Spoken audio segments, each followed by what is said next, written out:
Issue क्या है, corporate को एक ऐसा बच्चा चाहिए जो 5 का काम कर सके, और कई बार बच्चे ऐसे प्रोड्यूस हो रहे हैं जो 5 मिलकर 1 का काम नहीं कर पा रहे।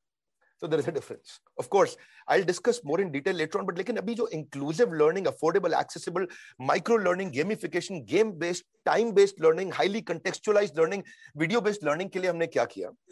We've got the action oriented professors with us.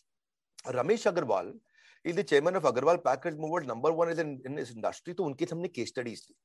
Dr. Velumani, most affordable pathology. Always एक startup जो शुरू होता है mostly एक freelancing से शुरू होता है, अपने पर्पस को समझता है, अपने गोल्स को समझता है, अपनी की स्ट्रेंथ्स को आइडेंटिफाई करता है, जो मुझको आता है, जो मुझको भाता है, जो बाजार चाहता है। जब इन तीनों का कॉम्बिनेशन बन जाता है तो इतना कस्टमर आता है कि वो संभाला नहीं जाता है। इसको समझना जरूरी है।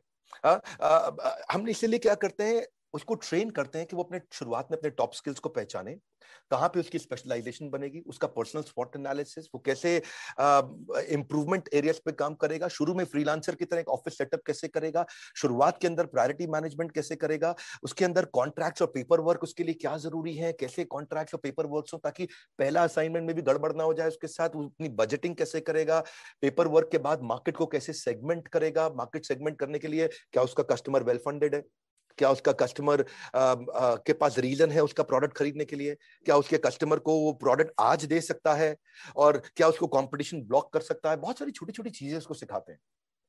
देखिए प्रॉब्लम क्या, मार्केट सेगमेंटेशन में selling to everyone will set you up for failure.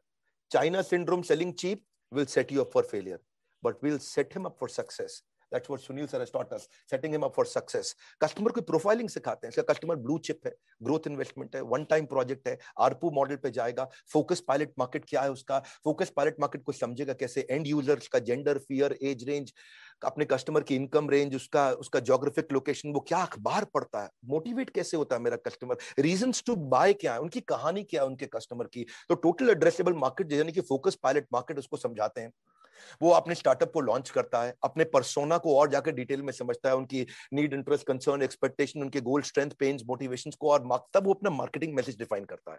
Marketing message define करने के बाद अपने डिसीजन मेकिंग यूनिट के पास जाता है कि डिसीजन कौन लेता है, मेरा कस्टमर, और उसके बाद फिर वो मार्केट रिसर्च और इंट्यूशन के डिफरेंस को पहचानता है, अपनी की असम्पशंस को टेस्ट करता है, मार्केट को वैलिडेट करता है, बेसिक लिटमस टेस्ट करता है, तब प्रोडक्ट में रीआइटरेशन लेके आता है। ये उसका मतलब ये 8वां 10वां स्टेप होता है उसका, रीआइटरेशन प्रोडक्ट में कैसे लाएगा, मिनिमम वायबल बिजनेस प्रोडक्ट कैसे बनाएगा, और फिर जाकर के अपना छोटा छोटा ब्रांड बनाना शुरू करता है। जैसे आपने शक्तिमान देखा था, घर पर गंगाधर, गल्ला दुकान शक्तिमान, यानी कि जब वो बाहर जाते थे तो शक्तिमान थे, घर पर गंगाधर थे। तो उसकी पोजीशनिंग कैसे होगी शक्तिमान की, यहाँ पे मैं भी शक्तिमान की तरह बिहेव करूंगा क्योंकि मैं एक स्टूडेंट हूं और एक स्टार्टअप बिल्ड करने जा रहा हूं।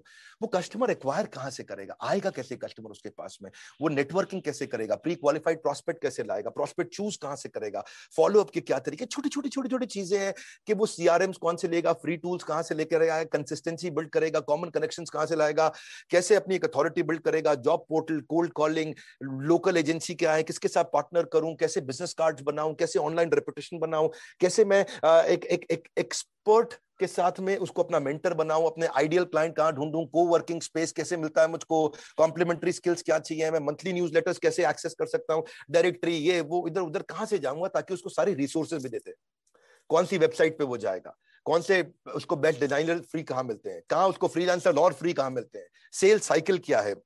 ये सब सीखने के बाद अब वो प्राइसिंग वाइसिंग अपनी डिसाइड करता है, प्राइसिंग को इंप्रूव करता जाता है, और उसके प्राइसिंग के बाद जैसे वो नेगोशिएशन कैसे करेगा कस्टमर के साथ में, उसको सीखना बहुत जरूरी है, क्योंकि लोग ऐसे फिर तंग करते हैं बाद में, अपनी वैल्यू प्रपोजिशन को कैसे आगे जाके पिच करेगा।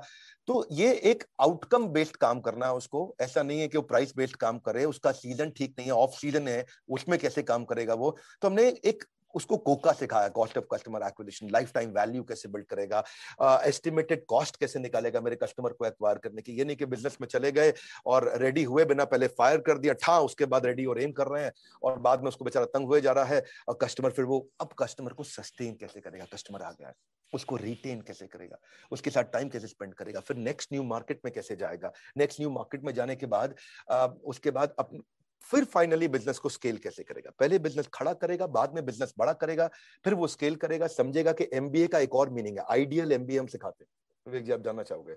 आइडियल एमबीए इज, आई मतलब इंटीग्रेशन, एक आदमी 5 काम करे, 3 काम करे। डी मतलब डेलीगेशन, जो मैं नहीं कर सकता मैं किसी और से कराऊं या किसी और को एक्सपर्ट बनाऊं, अपने टाइम को फ्री करूं। ई मतलब एलिमिनेशन, कुछ काम जिसका कम कंट्रीब्यूशन उसको बंद करा दूं। ए मतलब ऑटोमेशन, ताकि बिना मैन पावर के या कम मैन पावर से मैं काम को ऑटोमेट कर दूं। एल मतलब लिबरेशन, जो काम की हमारी एक्सपर्टीज नहीं है उसको आउटसोर्स कर दूं। This is what we call ideal customer, है ना। और anyways I always like to go on and on, लेकिन टेक्नोलॉजी बिल्ड करना सिखाते हैं। टेक्नोलॉजी ट्रेनिंग और टीम से वो स्केल कर सकता है। हमारे पढ़ाए हुए स्टूडेंट्स जब इंटरव्यू में बैठते हैं ना, अगर वो हमारे एग्जामिनेशंस को पास करने के नजदीक भी आ जाए तो वो इतना इन्फ्लुएंस कर सकते हैं ग्रुप डिस्कशंस में और इंटरव्यूज में, जो कि गेम चेंजिंग है। So what we do is, अगर हमने Dainik Bhaskar, people don't know Dainik Bhaskar is vernacular में नंबर 4 इन द वर्ल्ड, मतलब किसी भी अखबार में ओपन कैटेगरी में number 4 in the world, India में नंबर 1 मार्केट शेयर है आज दैनिक भास्कर का। So invited mister Girish Agarwal. तो हमने क्या किया, इनकी केस स्टडीज ली, इनकी केस स्टडीज के साथ हम काम कर रहे हैं। अर्बन क्लैब को लेकर के आए, जो कि आज अर्बन कंपनी है, पतंजलि के आचार्य बालकृष्ण, बाबा रामदेव को, मिस्टर मोहनदास पाई को, KEI अनिल गुप्ता को, अमूल जो कि 10,000 करोड़ से 50,000 करोड़ पे मिस्टर RS सोडी लेके गए। He travels with us for every। अभी बोर्ड लाइन नंबर पे फोन करिए, अपनी जिंदगी को बदलिए। हमारे साथ जुड़े रहने के लिए प्रेम पूर्वक धन्यवाद।